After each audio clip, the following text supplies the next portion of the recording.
Hello there, my name is Dave and I just love to discuss the best music and albums from the 60s onwards, to newbies and devotees alike. Band on the Run was the third studio album by Paul McCartney's band Wings, released in 1973.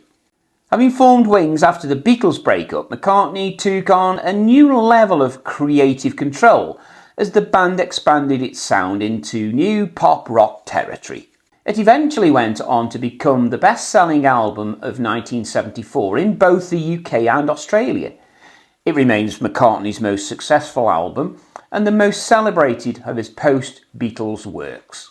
So we've got more on that in a moment, but first, if you want to be made aware when new videos are released, then please consider subscribing to the channel. So Band on the Run features themes of freedom, self-discovery and escapism. The title track tells a story of prisoners escaping confinement through music. Other songs like Bluebird and Mamounia evoke images of tropical paradise and leaving troubles behind. The album cover features McCartney, his wife Linda and guitarist Denny Laine, as well as 6 other well-known people dressed as convicts caught in the spotlight of a prison.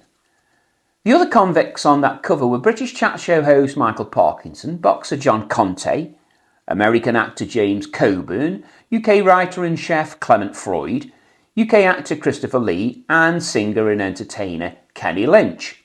So photographer Clive Arrowsmith had to ensure that all stayed still for at least 2 seconds, as the light that he used was set that low it needed that time to ensure a proper exposure for the cover was achieved. On the album, McCartney played most of the instruments himself. Bass, piano and guitar work all shine, including that famous riff in Jet. Linda McCartney and Denny Laine offer supporting vocals and guitar work. The lyrics showcase McCartney's songwriting talent for pop hooks and imaginative storytelling. The title track is a 5-part epic, masterfully weaving together different musical sections, creating that thrilling escape story that takes the listener on a journey through a range of emotions, from the suspenseful to the celebratory. As the album opener, it sets the stage for the entire musical experience, leaving a profound impact. Released as a single, it topped the charts in the US and made number 3 in the UK. Jet showcases one of McCartney's most iconic riffs, blending a hard rock guitar lick with a bouncy piano pop sound. Its extreme catchiness and high energy performance make it a standout track that gets your blood pumping and toes tapping, whether you want to or not. The name originated from a pony that Paul met whilst on holiday in Scotland. It was the first single released from the album, and it peaked surprisingly at number 7 on both the US and the UK.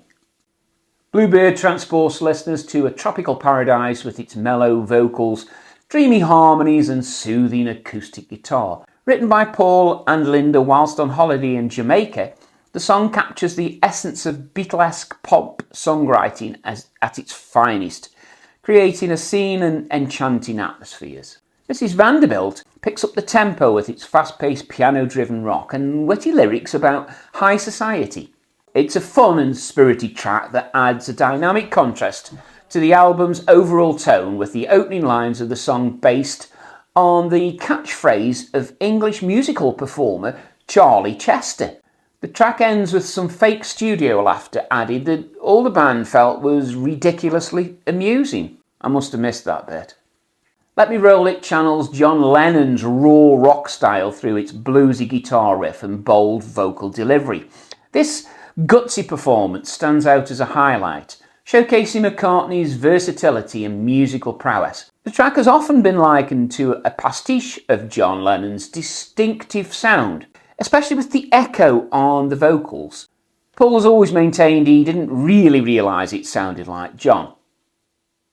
Mamounia offers a dreamy, hypnotic chorus accompanied by slide guitar, painting a vivid picture of an island paradise escape. The lyrics this time evoke a sense of escapism and tranquility, providing a soothing and immersive listening experience.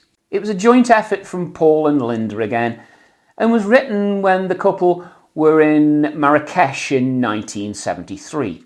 The title means a safe haven in Egyptian and was meant to refer to not worrying about your troubles in the world and just concentrating on your safe haven.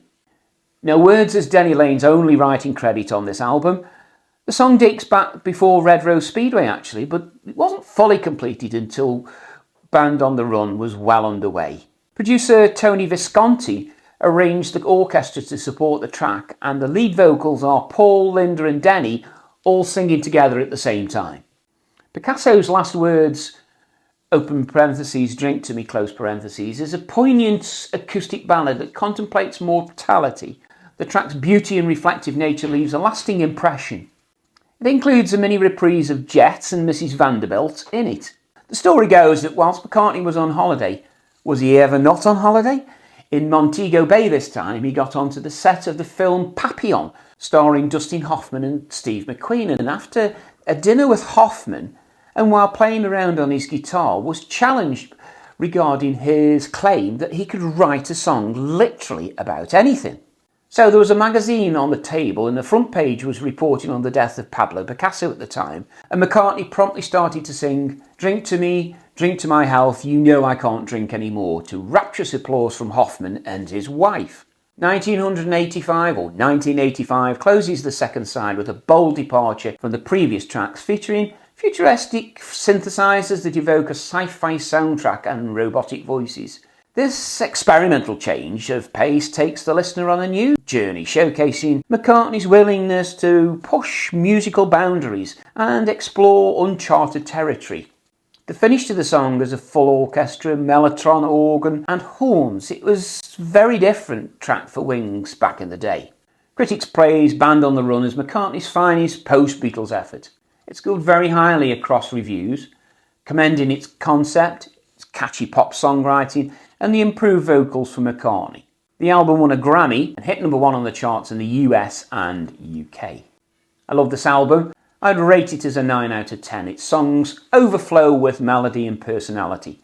McCartney's one-man band approach results in consistent creativity.